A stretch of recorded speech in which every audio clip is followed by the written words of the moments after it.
big events. Is that the right word? Like, Yeah, I mean, not necessarily big, like significant, mhm, perhaps, but maybe just occasions or social good word. settings, that sort of Hmm. thing, Yeah. when you are someone that struggles with your relationship with food. Yeah. Occasions is a good one. Like, how do you navigate occasions where there is like socializing, food, all of that stuff? And I'm just looking at Casey's face now, and it looks like you have a lot to say. Well, It looks like there's a reaction there as I kind of describe that sort of dynamic. It looks like there's a reaction. I really, really struggled with social events. So I'm wondering whether I have many tips or helpful piece of information because I would binge to get out of having to go to said events. I would get myself so worked up about even going to any sort of like social dinner or something like that that I would binge to a point where I was like, well, I can't go now. Or I'd have such a meltdown about the way that my body looked and wearing a certain outfit and how people would perceive me that that would normally stop me from even getting to said event. Mm. So the binging for you would come in before the event. Yeah, I think it was my out. Okay. And I don't know whether How some would of that is built up anxiety of it and the mm, worry of it and like I don't want to go and who's going to be there and what are they going to say and what if I look stupid? What if I say something stupid? All of these things that are ruminated over. mhm. I get myself so worked up about it that then I would binge and that would trigger a shame spiral and then I'd bail. Okay. And so I'm wondering when that happened, what was going on for you? Would you share that with like friends or family, or would you say something else to cover up the binge? I would say something else. I wouldn't admit to the binge.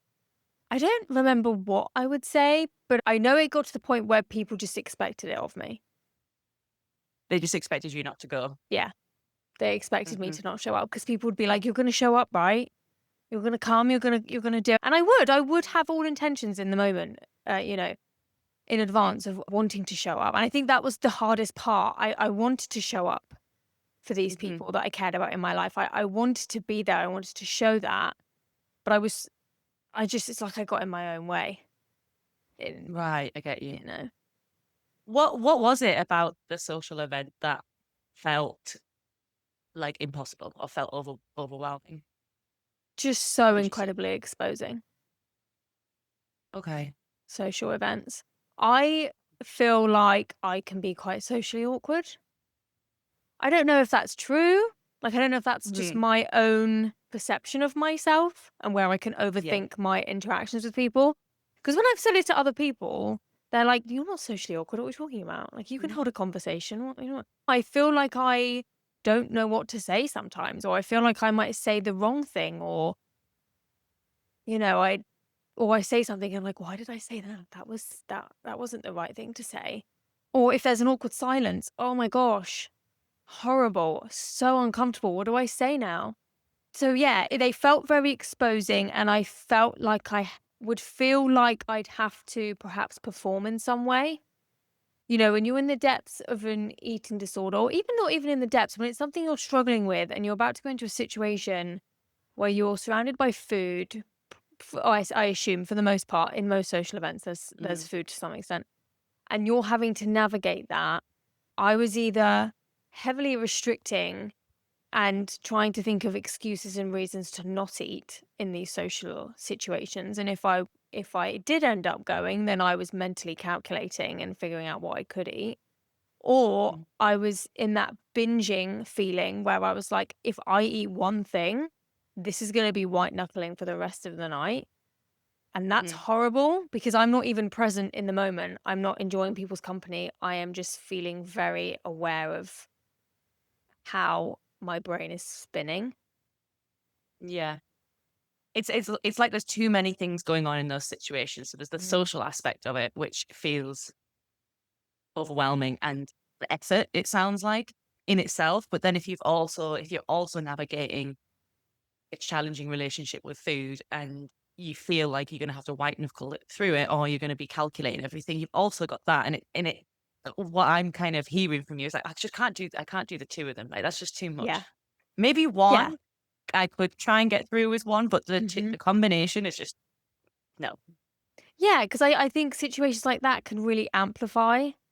Hmm. It can amplify food noise, it can amplify food anxieties, um, and I mean, this isn't even really talking about how exposing it feels being in a body that you're struggling to be in, and that side of the coin as well. So the two together, it just felt it was just easier to not go. It was easier to Yeah. not even navigate it in the first place, because you have to build Mhm. up potentially the event itself and then the sort of come down from it, and it's just not enjoyable.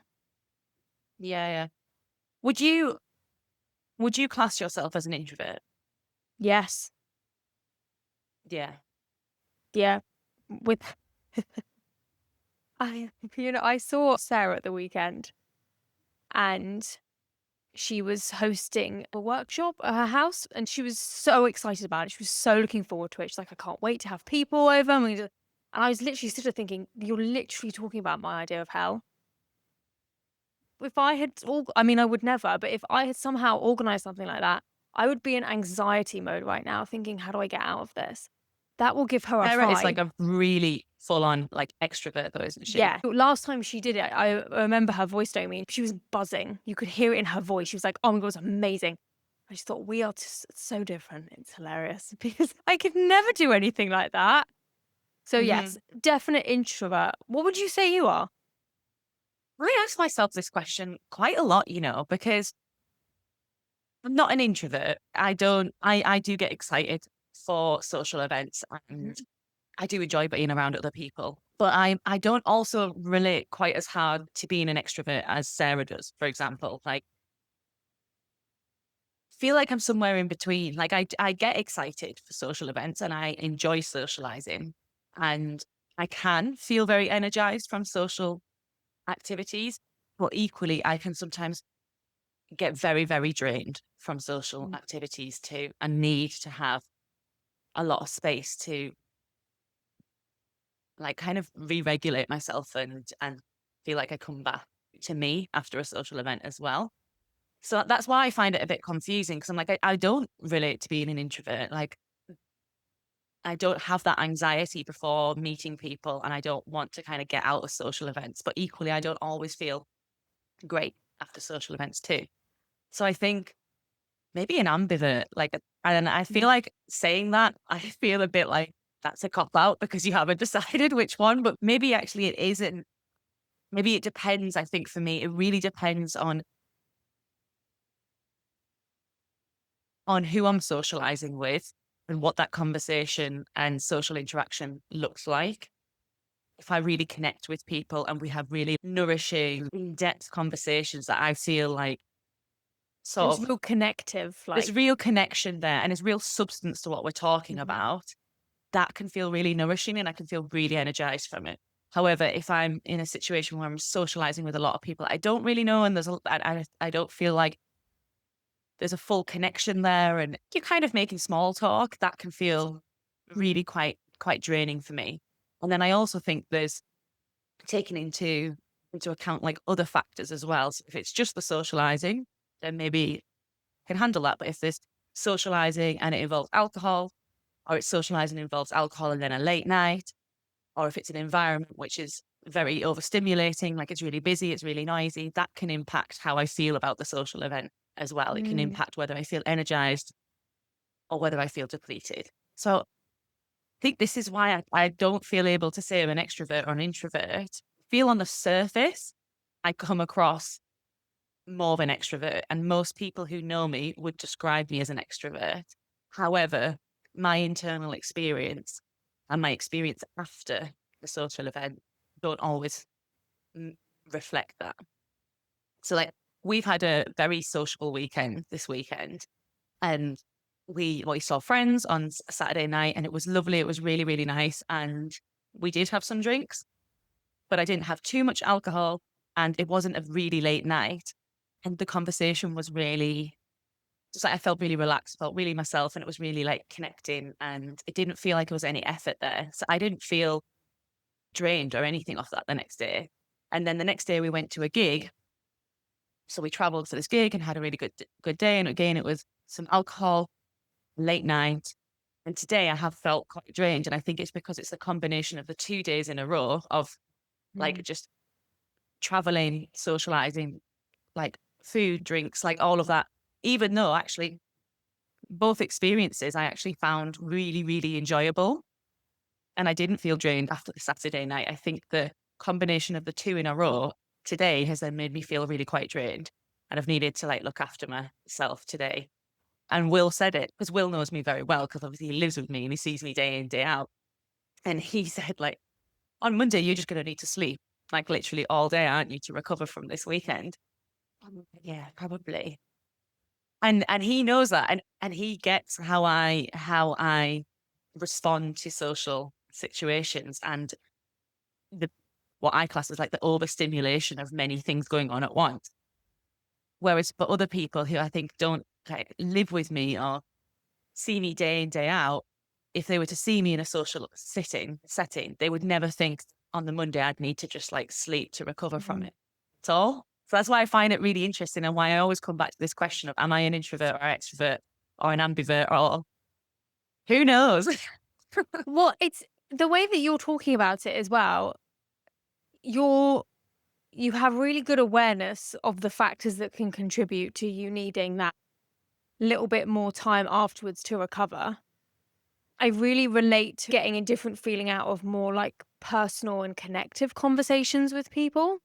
Like for me, there's something about being able to be authentic and not have to keep things surface level that just feels different.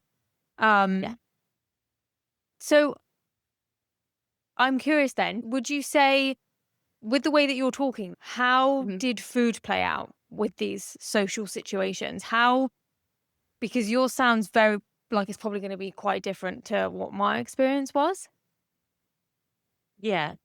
So when I was struggling with food, I found social events really difficult. But I think my experience was different from you. And this is what I expected, right? When I was thinking about Obviously. this episode, because I was expecting you to say something similar about the social aspect of it. You found it Hmm. difficult and the build up would feel like you'd have anxiety beforehand. Whereas my experience was I would have some anxiety before a social event, but it was not so much about the social side of it. I used to have like, I don't even know if it would be anxiety, to be fair. Before a social event, I would have this, there would be perceived future overeating. I'm going to put that in like quotation mark. But before a social event, that's what I would be predicting is going to happen. I'd be telling myself, right, well, I'm going to overeat tonight. And I guess that perception of me going to overeat would then lead to restriction beforehand. So I would restrict until whatever the social event was, if we're going out for a meal or someone's birthday party or whatever. And actually, I also look back and think this was really normalized. Like I grew up, I don't know if you grew up in this, and I still hear a lot of people do it nowadays, but I grew up in an environment where if there was if it was a social event on a night and people are going out for food, that like people around me, like my mom, my friends' moms, like my friends they wouldn't eat. They wouldn't eat before that social event. It'd be like, oh no, because I'm going out for food tonight, so I'm not going to eat. So I think my restriction at the time, I didn't actually see it as an issue. I thought that was something that people did before they went out for a meal to like save themselves. Do you know what I mean? Yeah. And then inevitably, though, because there's restriction and you go to a social event and there's food or there's a buffet or whatever, and I would be hungry because I wouldn't have eaten all day. And then we throw in some alcohol and alcohol, well, I don't know. For most people, for me anyway, it makes me hungrier. And I think there's actually some science to show that alcohol makes your ghrelin levels go up, which makes, Hmm. your hunger go up, and your leptin levels go down, which is you don't feel full as easily with alcohol. So throw in some alcohol.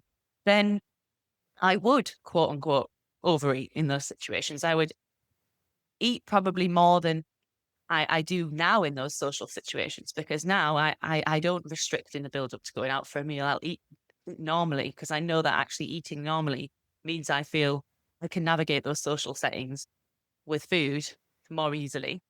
But what would happen is I'd have restricted all day. So then I would quote unquote overeat and then potentially would even binge later that day or binge probably the next day. Then would tell myself, well, see, look, you did overeat. So this is why you need to restrict. So then it just kind of like, it would, the whole experience would firm my belief that I started out with that I'm going to overeat later on.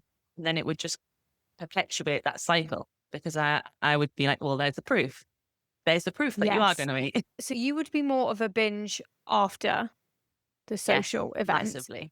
Was that because it was a case of, oh, I've already overeaten, so I may as well keep going? Or do you think it was post socializing? Was it a regulation thing? What do you think what was it for you? I think it could be a bit of both. Hmm. I think there's a bit of that fuck it mentality in there, but I definitely relate stronger to the whole like the come down of the socializing or the come down of the alcohol the next day and how I experience that in my system and binging comes in then. So alcohol's a really big thing here for me. That alcohol basically it it spikes your dopamine, doesn't it? Right. Yes. But then the next day, after you've been drinking and socializing and everything, your dopamine drops below your baseline. So I really see alcohol in my binging experiences with social settings. And I also wonder how much here links to my ADHD of having like a lower baseline dopamine. And it's something I'm still conscious of now. That's something I kind of have to, I would say I have to be careful with, but it's something like for example, this week where I know I was going to be socializing and having late nights and drinking alcohol. I knew that I would feel a certain way on the Monday. So I'd have to prepare to be able to allow myself what I needed on the Monday, allow myself to have time to sleep. And if I didn't have that time to do that on the Monday, then I might have navigated those social settings different, maybe had less alcohol. Do you know what I mean? Because I'd have been like, I actually can't afford to have the alcohol as much because I don't have the time to do the self care that I need to after the social event. But yeah, so what I think it is with the kind of like socializing aspect, I would drink and that would obviously boost my dopamine. And I'd get into this situation where I'd be chasing it. I'd want to stay up later, or I'd want to have another drink, or I'd want to just keep going with the socializing. Like it would activate this sort of like, I could just keep going mentality. That's how I feel in social situations. It's like, I kind of describe it as like, I'll be enjoying myself so much in the social situation that I'll just not want to stop. And I think it's because I just am chasing that dopamine spike and chasing it higher and higher. Then the next day, there would be the massive crash. So this is why, like, if I've just had alcohol, I'll crash a little bit. But if I've had alcohol and a really late night, then I'll crash even more. And if I've had alcohol and a really late night and I've eaten lots of like highly palatable foods, which do also boost your dopamine system, then my come down is going to be even stronger, even lower the next day. Does this all make sense? Yes, absolutely. And it's Yeah. even just the way you talk about the two different scenarios of what it used to be versus what it is now. You can hear your ability to reflect and your awareness of what it is that you need, and also your like ability to give yourself that like Yeah. judgment free. Well, you could obviously speak to it, but it's very different to be binging after a social event and it be filled with judgment for what you're doing and maybe Hmm. perhaps how the night before went and all of these other things versus now where it's like I'm so aware of what I need and the impact of certain factors when it comes to socializing and what I may or may not need after that in order to help me kind of recover from Mhm. that, and that's okay. And what Yeah. can I put into place to make sure that I'm supporting myself? And Yeah. just the difference just in the way that I imagine your self-talk was in those different Oh, scenarios.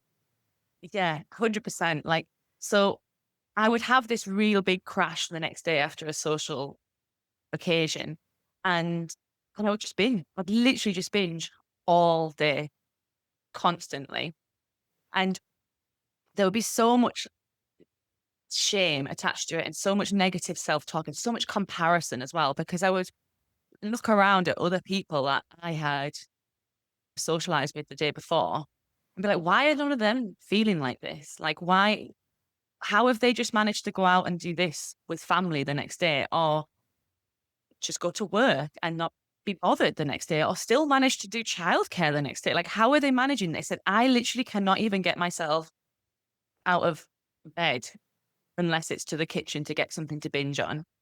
And that's it. And I'd be so feel so ashamed of that because I feel like, what's wrong with me? Like, why am I so pathetic? Is the word I used to use to describe it to myself. Like, absolutely don't. If anyone else is going through this, like, I don't view it as pathetic, but that's how I would talk to myself about it.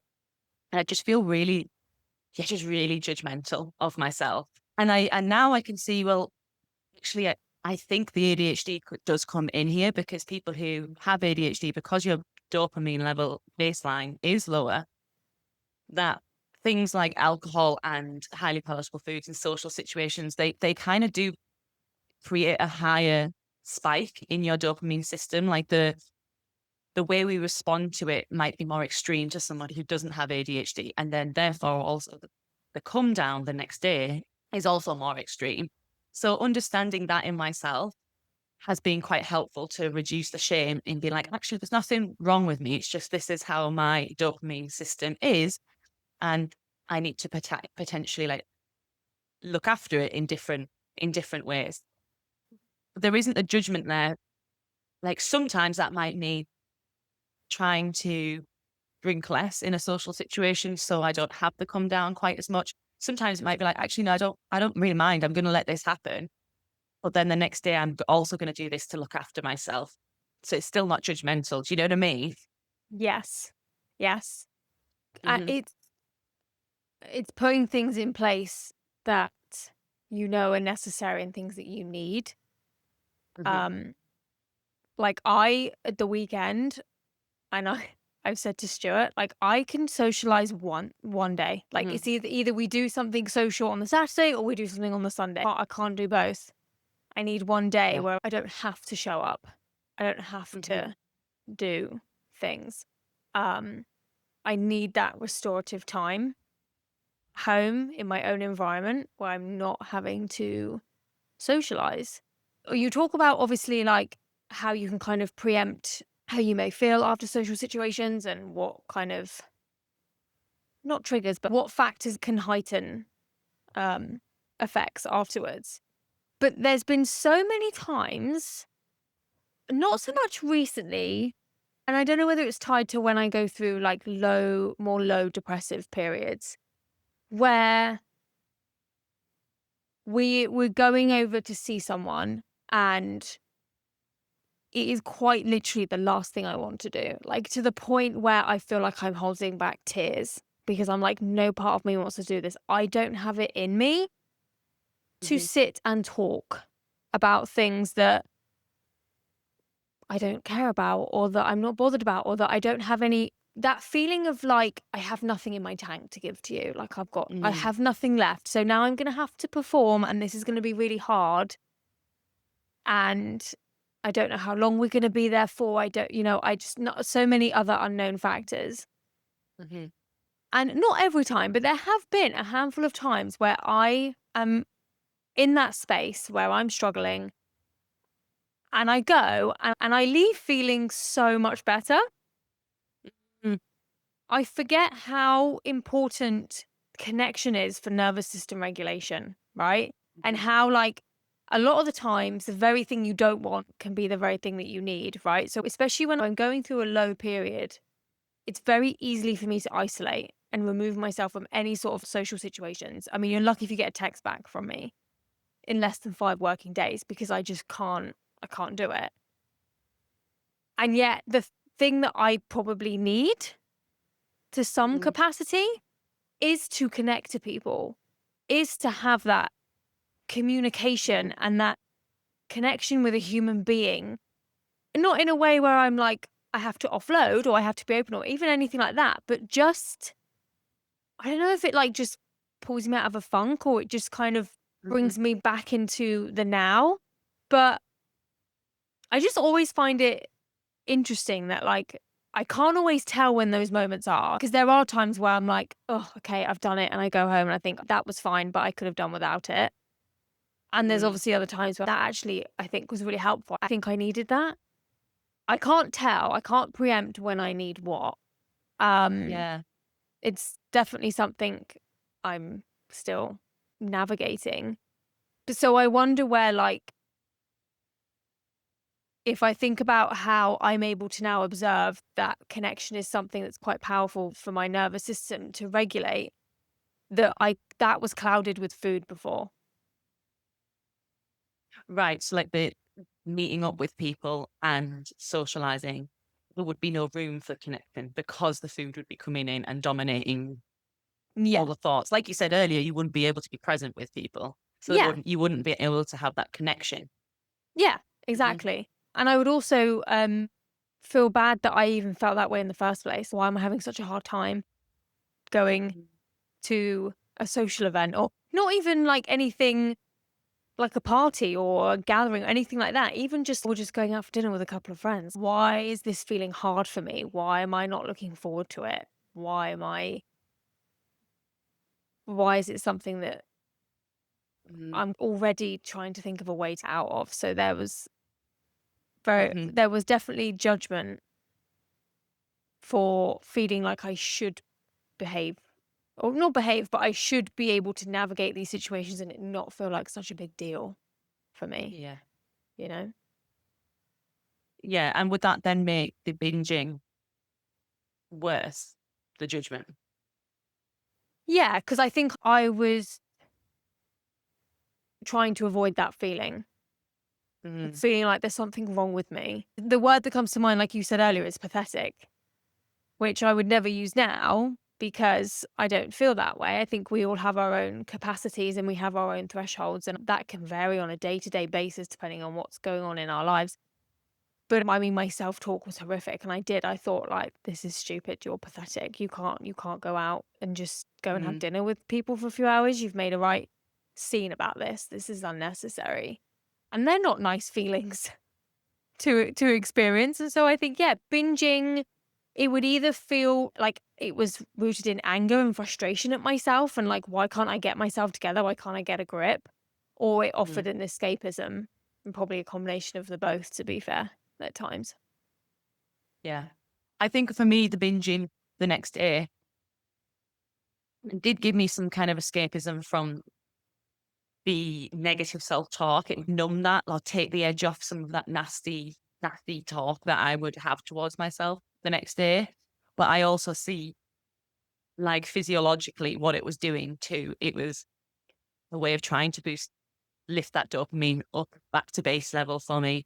It was trying to give me some energy because I'd be so depleted, like physically. Like alcohol messes with your blood sugar levels, your energy levels. So again, food is fuel. It's going to give you some energy. So I can see that it was they were trying to do that. I can see how it was driven by like ghrelin and leptin levels, all of that kind of stuff. So I see that there was a physiological aspect to the binging and then also like an emotional aspect to the binging of just trying to take the edge off some of those feelings. I had that low mood, just trying to numb that slightly.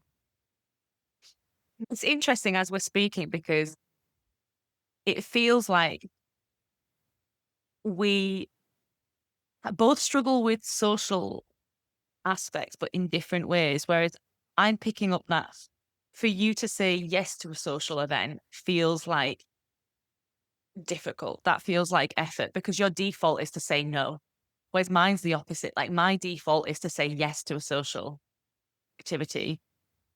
And I struggle with saying no because I really have to check in and be like, is this actually something that I have capacity for right now? And is it something that would feel good? Would it feel connecting? All of that. And to do all of that and have that awareness and then have to say no feels more difficult for me. That feels like it's not my default. So we're kind of the opposite, right? Yes. When you put it like that, makes me sound like a bit of a hermit, which I'm fine with that, to be honest. I don't like saying antisocial because I don't think that's right. I wouldn't say I'm antisocial. Um, but sometimes I even need to be reminded how much even socializing with people that I love and my favorite people in the world, it still takes it out of me. And it's less about shaming myself for it and more about putting things in place so that I have that buffer time. I have those moments to myself and I just come back to what is necessary for me. Yeah. That judgment towards yourself, do you think that comes entirely, is it completely internal? Like, does it come from you? Or do you think there's kind of any external factors that have led to that judgment? The reason I ask this is because, like, I remember a while ago now speaking to I think it was like an uncle in my family, and they'd asked me to come to something, and I just knew I didn't have it in me. Like, had been really busy, and the idea of traveling there, doing the socializing, traveling back, it was too much. And I said no, very proud of myself. Well Being like, done. I've checked in with myself. I don't have capacity for this. And I actually said that, and I used those words. Like, I said, sorry, I really don't have capacity for it at the moment. And I remember him kind of like making a bit of a joke about the fact that I didn't have capacity for him. And it was funny because I didn't realize, I mean, I have a friendship circle around me where that's a normal thing to say, to talk about your capacity of, your energy levels and how much you can give and how much you can't. So I just said it without even considering that to another person, that might land differently. And when his reaction to me saying I didn't have capacity was kind of taken, perhaps offensively, maybe that's the feeling I got. Oh, It it it took me back a little bit actually, and it made me I started to question, like, was it rude for me to say that? Was it rude for me to say, like, actually I didn't have capacity? And it made me kind of reflect on it, and I realized actually no, it wasn't. I think that was more about him and how he responded to my yes. decision not to go than anything to do with me.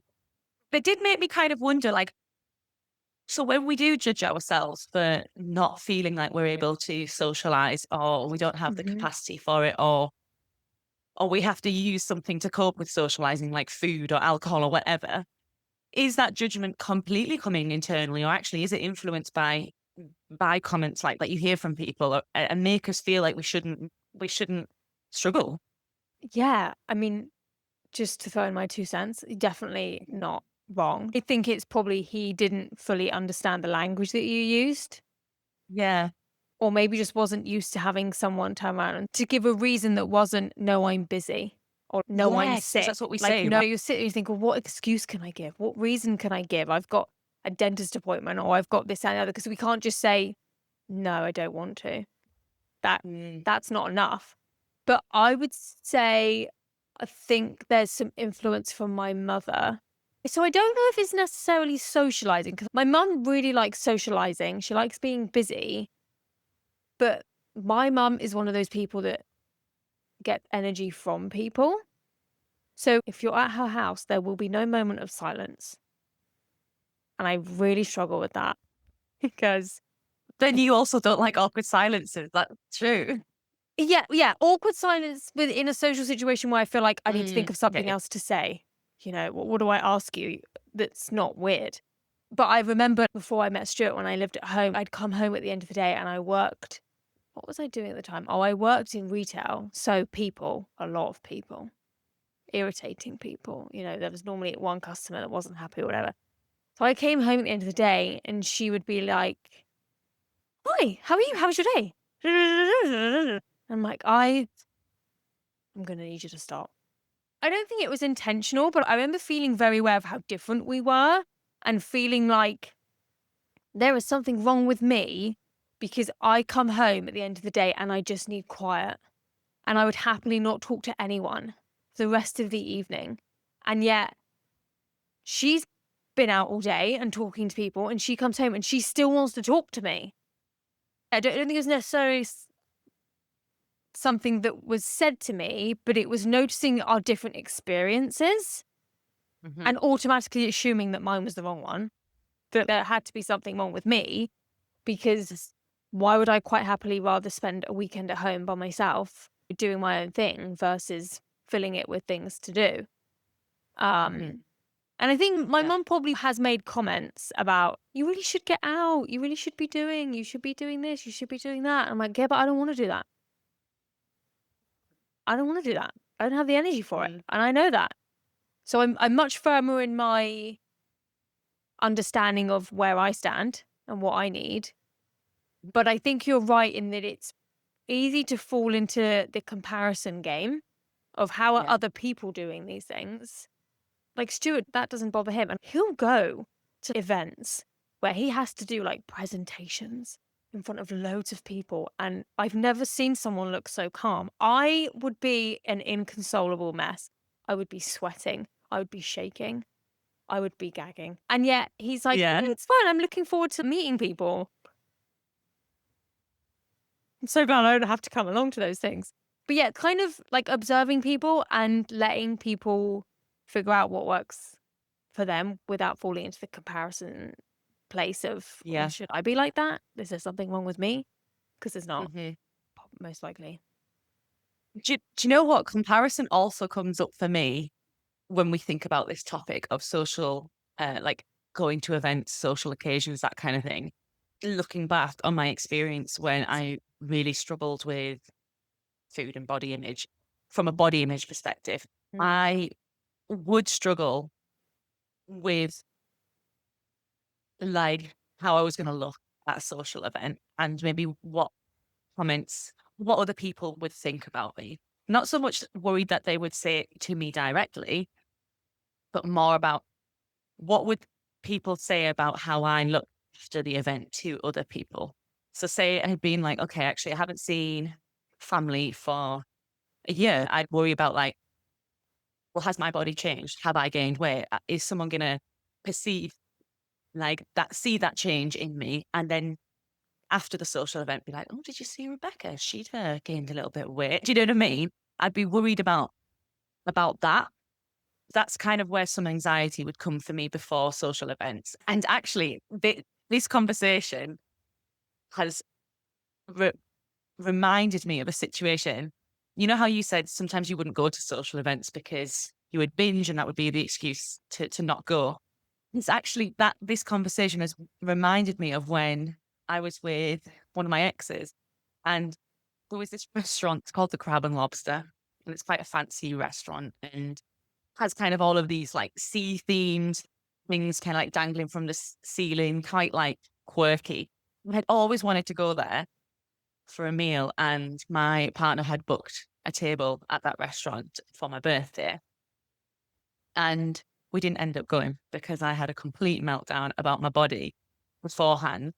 And I was so insecure about how I was going to look there because it's quite an upper class restaurant. So it's like the kind of restaurant where people go who have money and not a kind of place that I could typically go on a regular basis. Hence why it was going to be a special occasion thing for me.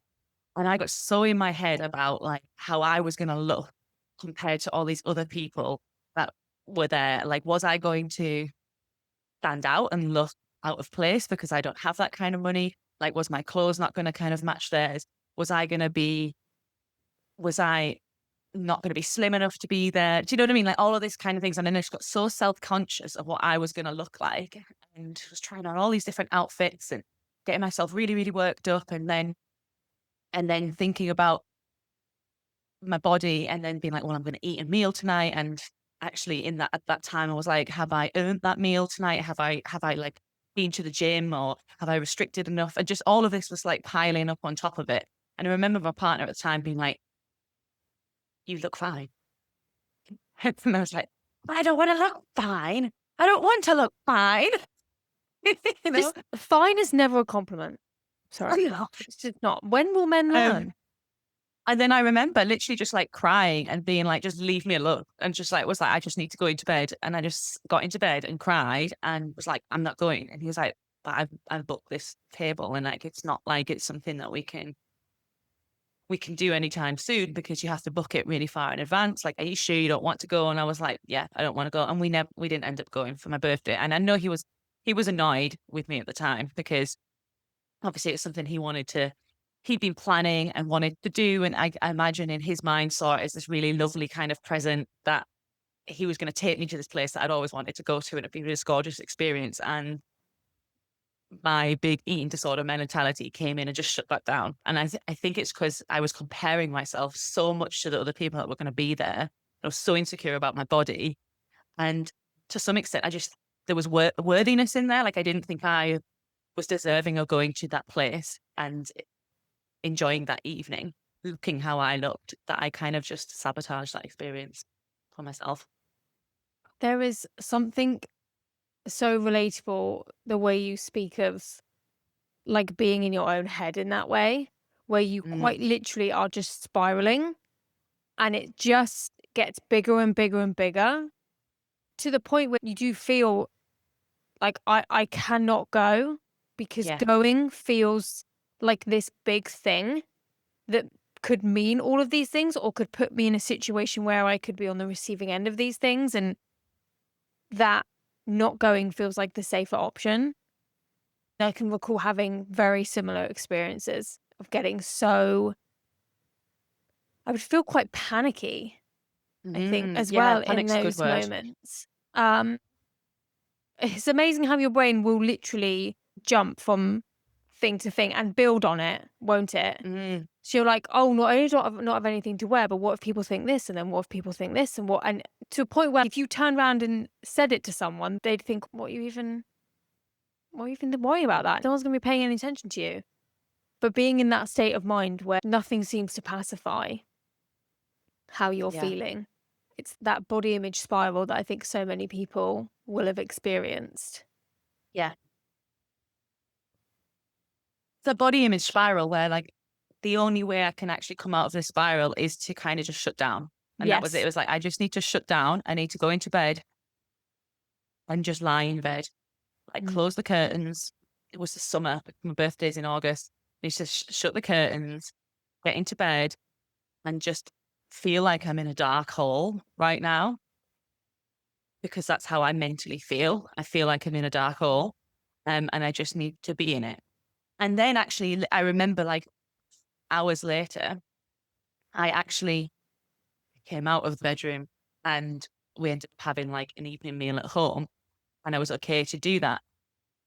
But I needed to just shut down. Like it was like I had to just shut down the system to be able to get to the point where I couldn't do anything later. I couldn't have pulled myself out of it. I couldn't have gone Mm. from being in that big spiral to then coming out of the spiral and going out for the meal. There had to be some kind of break, which was the collapse, Yeah. to then come back up. Yeah. And you can tell when you're in that because your brain cannot process any sort of reasoning. Like Oh, nothing rational. nothing comes through. And you're not running in a state with your whole brain online, are you? Because you don't have access to any sort of reasoning and calm and anything like that. It just feels very extreme and it feels very black and white. I just wanted to talk about that experience. I want to know, were you excited and looking forward to the dinner up to the point that you had to get ready? Was it quite literally, I'm really looking forward to this and I'll just pick something to wear. And then it wasn't until you started getting ready that that became this catalyst for the spiral? Or were you apprehensive in the build up of what am I going to wear? And it was something that was niggling in your brain and then it all rose. I think my partner gave me it as a present on the morning of my birthday to be Oh. like, I'm going to take you here tonight as a present because you've always wanted to do this. So it wasn't something I had a long time to Like build process up and get your head anxiety round. about. Okay. it was like, that's the present. And then when I went to get ready later on, that's when I had the meltdown. So I wonder if there was something about not feeling prepared for it Yeah, would it or have having felt had different if time. you'd known for the week and you thought, "Right, I've tried on an outfit and I know what I'm wearing," and it felt less Hmm. sort of in the moment, perhaps? Yeah. I might have been able to have prepared for it to feel like, because there was a big thing here about not feeling like good enough for that venue and that place. So I Mm. wonder if I would have been able to have prepared myself to have presented myself in a certain way that I would have felt like that's an acceptable way of being for this venue. Whereas being caught off guard and just having the clothes that I had available to me didn't feel good enough. So I think if he had given me in advance, like maybe I would have gone. But equally, I don't know if I would have gone from a place of like authenticity anyway, because it would have been still some kind of like masking and pairing to show up in a certain way that's still acceptable for other people, but not it's not fully me, you know? Yeah, you're trying to fit yourself into a box. Mm, Yeah. Yeah, I hear that. Interesting. yeah. How were you with body image around social events? Mm, I Did it think come that was into it much for you? it was such a catalyst for me because I had so many ideas in my head of how my body should look and therefore how clothes should look, and because it never matched. Although I say that, I just think I had a very warped sense of what my body looked like.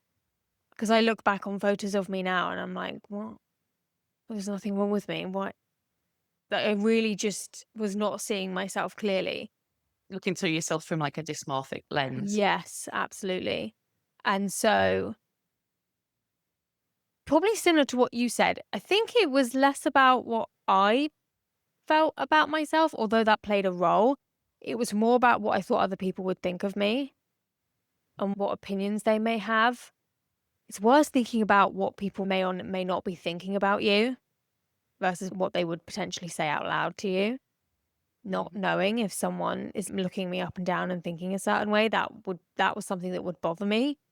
And depending on where we were going, I did a lot more socializing with my ex because we were just younger and it was that sort of time where like I had this idea in my head that I was like on his arm. So although he never made me feel like I needed to look a certain way or that I wasn't good enough, nothing like that.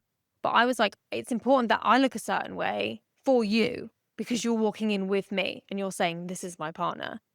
So I would get so in my head about, do I look good enough? Do I look worthy enough?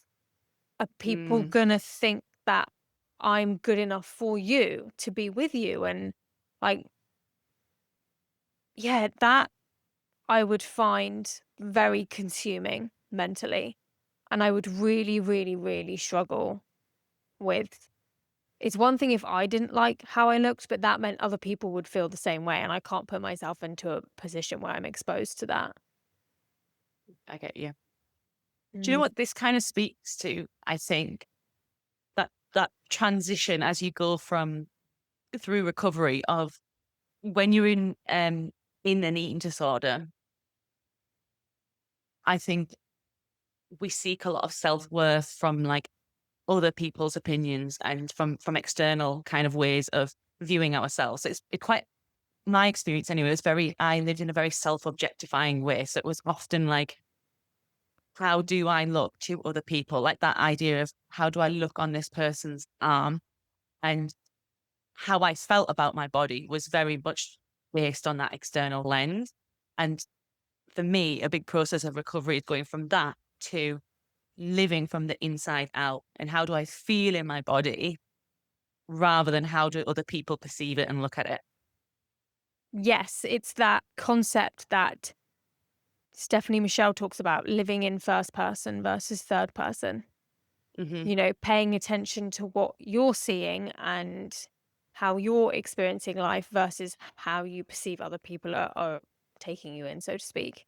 Because even just talking about it today in this episode, I'm like, oh gosh, I'm so glad I don't exist like that anymore. It's Because it's exhausting. It is so exhausting. No wonder I didn't have any opinion of myself. I was so busy worrying about what other people may or may not think about me that it just felt like there was no room to even breathe. It's such a small way of living as well, isn't it? Because you're just so busy overanalyzing yourself and overthinking everything that you do in case someone may or may not think something of you. It's like, well, how I feel about myself has got to be the most important thing. People are going to have their opinions. And what is that saying? Your opinion of me is none of my business. I quite like that one.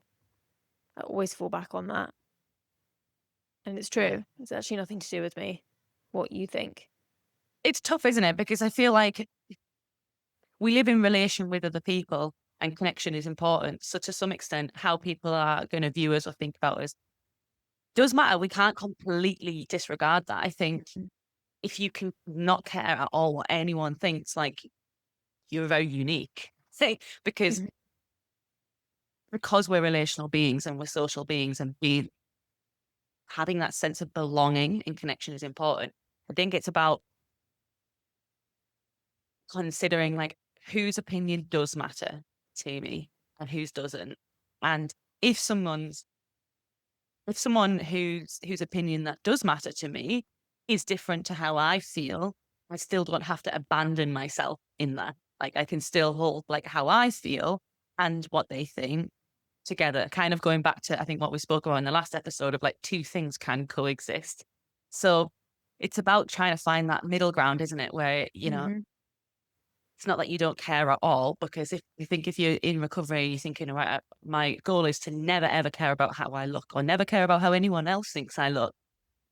I don't know how realistic that is, but equally, the goal is to try and move away from having all of your self worth dependent on what other people think about how you look and having more trust in how you feel as well in your body Yeah, and I your think you're experience. right. It's whose opinions you do value, isn't it? Mm, Versus letting it be like in a social event. If you think of the amount of people who are in a social event, not everyone's opinion is going to be of value to you.